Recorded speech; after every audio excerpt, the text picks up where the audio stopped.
Welcome to my channel. इस video में हम लाए हैं पर्यावरण के कुछ इम्पोर्टेंट प्रश्न जो सीटेट परीक्षा में पूछी गई है और पूछे जाने की संभावना है। शुरू करते हैं। अधिगम के किस सिद्धांत के अंतर्गत सफल शिक्षार्थी नई जानकारियों को मौजूदा ज्ञान के साथ सार्थक तरीकों से जोड़ सकते हैं? यहाँ बताना है कि जो सफल शिक्षार्थी होते हैं वो नई जानकारी जो उनको मिलेगी और उनके पास जो जानकारी है उसको कैसे एक दूसरे से सार्थक तरीके से जोड़ सकते हैं। यहाँ राइट आंसर बताना है कौन सा है। इसका राइट आंसर हो जाएगा ज्ञान का निर्माण। जब छात्र जो है नई जानकारी और उसके मौजूदा ज्ञान के मध्य निरंतर रूप से संबंध बनाता है तो उसका ज्ञान अधिक व्यापक और गहन हो जाता है। नई जानकारी को मौजूदा ज्ञान से जोड़ने पर उसकी सोच के स्तर में धीरे धीरे वृद्धि होती है और उसके प्रदर्शन में सुधार होता है। देखते हैं दूसरा क्वेश्चन। सुनीता कक्षा 5 की ईवीएस शिक्षिका है। वह छात्रों को वायु प्रदूषण के बारे में पढ़ाना चाहती है। छात्रों को वायु प्रदूषण के बारे में पढ़ाने के लिए किस प्रकार की शिक्षण सामग्री सबसे उपयुक्त होगी? यहाँ बताना है कि ईवीएस की कक्षा में, वो भी कक्षा 5 की, वायु प्रदूषण पढ़ाना है तो कौन सी विधि जो है महत्वपूर्ण होगी?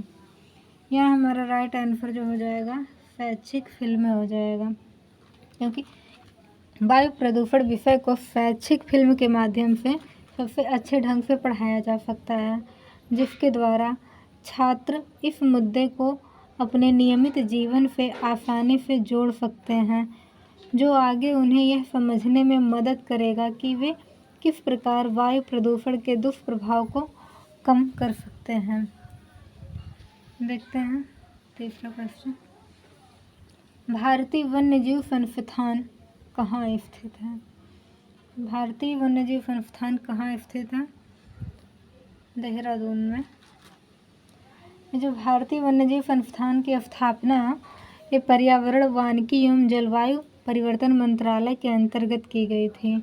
इसका गठन वर्ष 1982 में किया गया था और यह देहरादून में चंद्रबनी नामक एक स्थान पर स्थित है, जो देहरादून के वनों के निकट स्थित है। यह संस्थान जो लगभग 180 एकड़ में फैला हुआ है, यह वन्य जीव प्रबंधन, पारिस्थितिकी, जलवायु परिवर्तन, लुप्तप्राय प्रजातियों, वन्यजीव फॉरेंसिक आदि के क्षेत्र में व्यापक शोध करने के लिए जाना जाता है। हर क्वेश्चन की विस्तृत जानकारी इस वीडियो में आपको दी जाएगी। इस वीडियो को पूरा देखिएगा, काफ़ी हेल्पफुल होगा। चौथा देखते हैं। निम्नलिखित में से कौन जल प्रदूषण के मुख्य कारण है? अभी पीछे आपने पढ़ा है वायु प्रदूषण के बारे में, यहाँ जल प्रदूषण के मुख्य कारण को बताना है। जल प्रदूषण का मुख्य कारण क्या है? यहाँ है कृषि में उपयोग होने वाले रासायनिक उर्वरक और कीटनाशक, ये भी जल प्रदूषण होने का एक कारण है। गैर कानूनी अवसाद, ये भी है। औद्योगिक कचरा खनन कार्य। इस तरह से जो हमारा राइट आंसर हो जाएगा उपर्युक्त सभी हो जाएगा। ये जो जल प्रदूषण के मुख्य कारण औद्योगिक कचरा, सीवर और अपशिष्ट जल खनन कार्य, गैर कानूनी अवसादन, दुर्घटनावश तेल का रिसाव एवं फैलना जो होता है, जीवाश्म ईंधन का प्रयोग, कृषि में उपयोग होने वाले रासायनिक उर्वरक एवं कीटनाशक, सीवर लाइन से रिसाव, रेडियो एक्टिव अपशिष्ट, शहरी विकास, इन सब का प्रभाव पड़ता है जल प्रदूषण के होने में। इस तरह से हम देखते हैं कि जल प्रदूषण जो है कई कारणों से होता है। ये हमारा राइट आंसर हो जाएगा उपयुक्त सभी। पांचवा देखते हैं।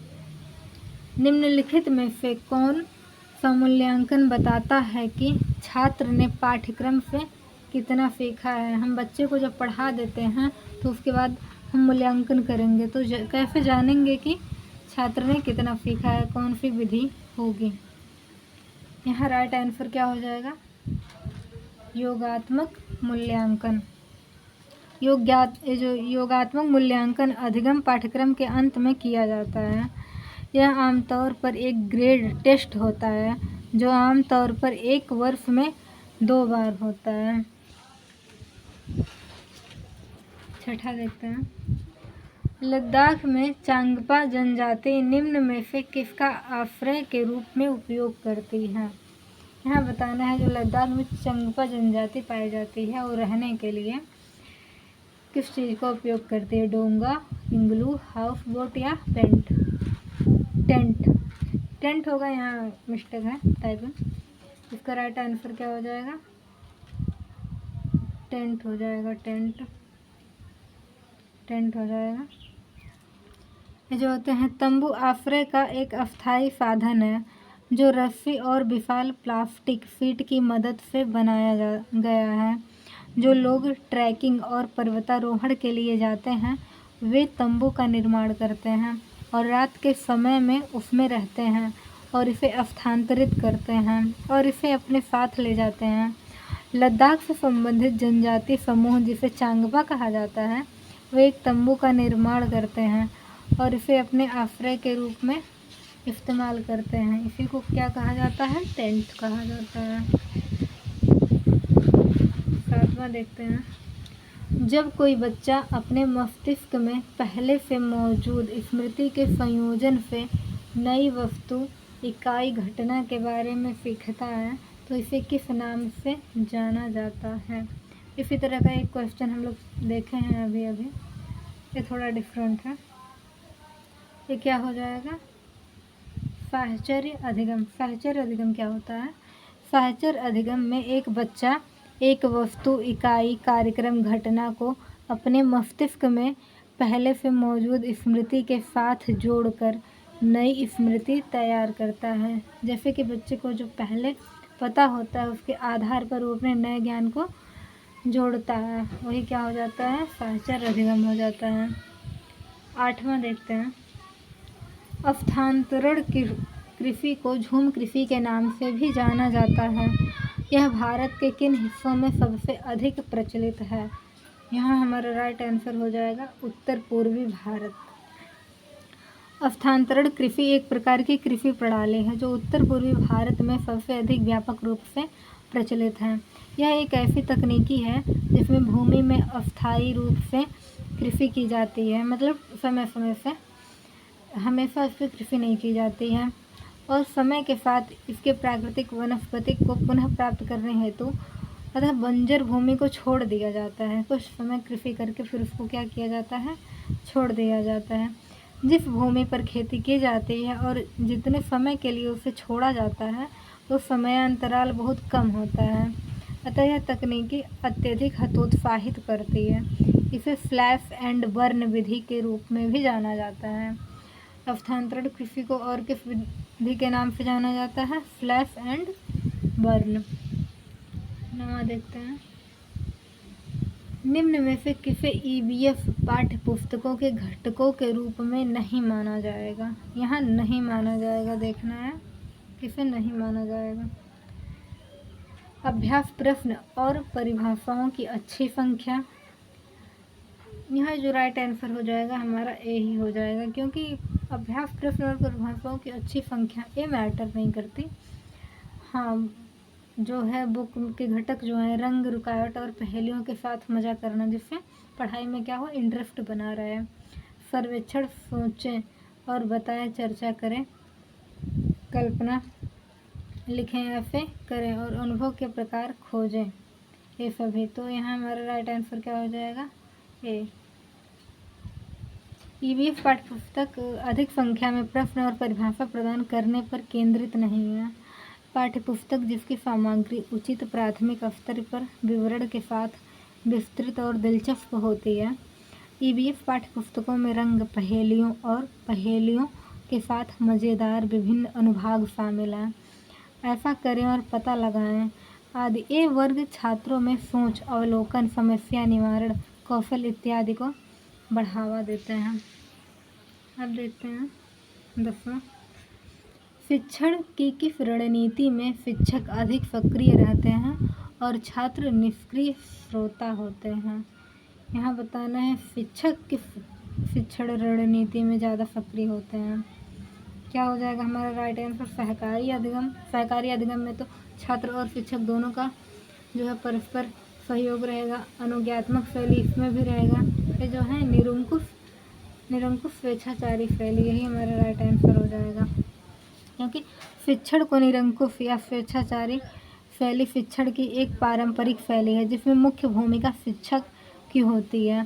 शिक्षक शिक्षार्थी की रुचि की परवाह किए बिना यह निश्चित करता है कि क्या पढ़ाया जाए और कैसे पढ़ाया जाए। जहाँ बच्चे की भावनाओं को मैटर नहीं किया जाता या बच्चे क्या सीखे हैं क्या नहीं सीखे हैं ये ध्यान नहीं दिया जाता है। शिक्षक जैसे चाहता है वैसे पढ़ाता है।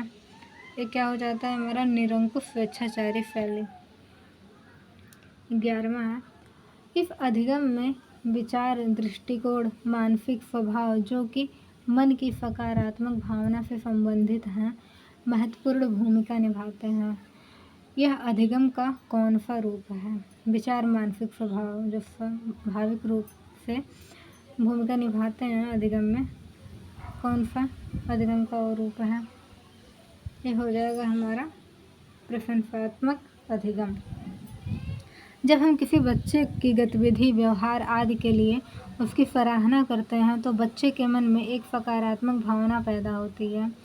इससे बच्चे को प्रशंसा प्राप्त करने हेतु अपने व्यवहार को दोहराने की इच्छा जागेगी और उसके मन में समान भावना आएगी। इससे उसका आत्मविश्वास बढ़ेगा और वह बेहतर ढंग से सीखेगा तथा उसका प्रदर्शन तेजी से बढ़ेगा। इस तरह हमारा राइट आंसर 2 हो जाएगा। 12 देखते हैं, निम्नलिखित में से कौन सा EVF का विषय है? यहाँ बताना EVF का विषय कौन है। सिलेबस में तो दिया है ना EVF का विषय कौन सा है, स्वीटेट में पढ़ना है। यहाँ हमारा क्या हो जाएगा राइट आंसर? यात्रा। यात्रा क्या है? EVF का सब्जेक्ट है। यात्रा EVF के 6 विषयों में से एक विषय है। EVF के विषय में प्राथमिक स्तर पर 6 विषय परिवार और मित्र, भोजन, पानी, आवास, यात्रा और वे चीज़ें हैं जो हम बनाते हैं और करते हैं, संबंध, कार्य एवं खेल और जंतु, परिवार एवं मित्र विभाग के अंतर्गत EVF की उप विषय हैं। 6 थीम कौन कौन से हैं EVF का? परिवार और मित्र, भोजन, पानी, आवास, यात्रा और वे चीज़ें जो हम बनाते हैं जैसे संबंध, कार्य, खेल और जंतु, परिवार। ये 6 थीमें याद रखना इम्पोर्टेंट है। यहाँ राइट आंसर हमारा क्या है? यात्रा। 13 देखते हैं, यह दिखाने के लिए कि व्यक्ति और वस्तुएं कैसे स्थानांतरित होते हैं हवाई अड्डों और अन्य परिवहन केंद्रों के लिए अध्ययन यात्राएं उदाहरण हैं। किस चीज़ का उदाहरण है? ये उदाहरण है पर्यवेक्षित अध्ययन विधि का। क्या है? पर्यवेक्षित अध्ययन विधि का। जब पर्यवेक्षित अध्ययन विधि गुरु या शिक्षक की देख रेख में तत्काल परिवेश के माध्यम से छात्रों को सिखाने की एक विधि है। किसी स्मारक, किले, मंदिर की यात्रा एक वास्तविक अनुभव प्रदान करती है। जब हम किसी जगह पे सिर्फ बुक में न पढ़ करके खुद जाते हैं, वहाँ विजिट करते हैं, घूमते हैं, तो हम उस चीज़ को काफ़ी अच्छे से समझ सकते हैं और उसे जीवन भर कभी भूलेंगे नहीं। वो क्या है? एक अस्थायी छाप हमारे मस्तिष्क पर छोड़ जाती है। तो क्या हो जाएगा? पर्यवेक्षक अध्ययन विधि हो जाएगा। 14 वाला है, निम्न में से कौन सा कथन सही नहीं है? यहाँ बताना है कौन सा कथन सही नहीं है, तो पढ़ लीजिए, इसमें बताइए।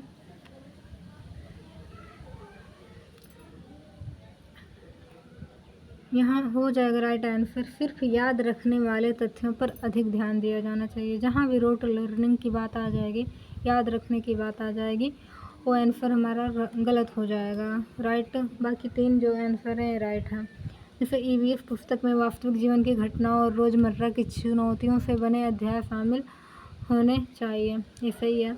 परिभाषा, तथ्यों और अधिक जानकारी के लिए कोई जगह नहीं है।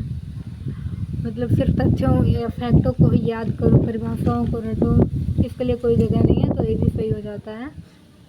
यहाँ बताना सही नहीं है। पहली और दूसरी कक्षा में EVF की अवधारणाओं को भाषा, गणित और कविता के माध्यम से पढ़ाया जाना चाहिए। इससे ऐसा करने से बच्चा जो है काफ़ी अच्छे से समझ पाएगा EVF को, गणित को। इस तरह हमारा राइट आंसर चौथा हो जाएगा। 15 है, मृदा को ढीला करने और मोड़ने की प्रक्रिया को क्या नाम दिया जाता है? मृदा को ढीला करने और मोड़ने की प्रक्रिया को क्या नाम दिया जाता है? टीलिंग और फ्लॉपिंग जुताई। क्या बोला जाता है? टीलिंग और फ्लॉपिंग, जिसे जुताई भी कहेंगे।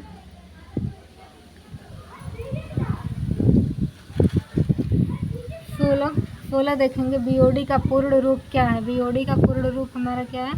Biological oxygen demand. 17 है, 16 ही क्वेश्चन है। आई होप ये वीडियो आपको बहुत ही अच्छा लगा होगा।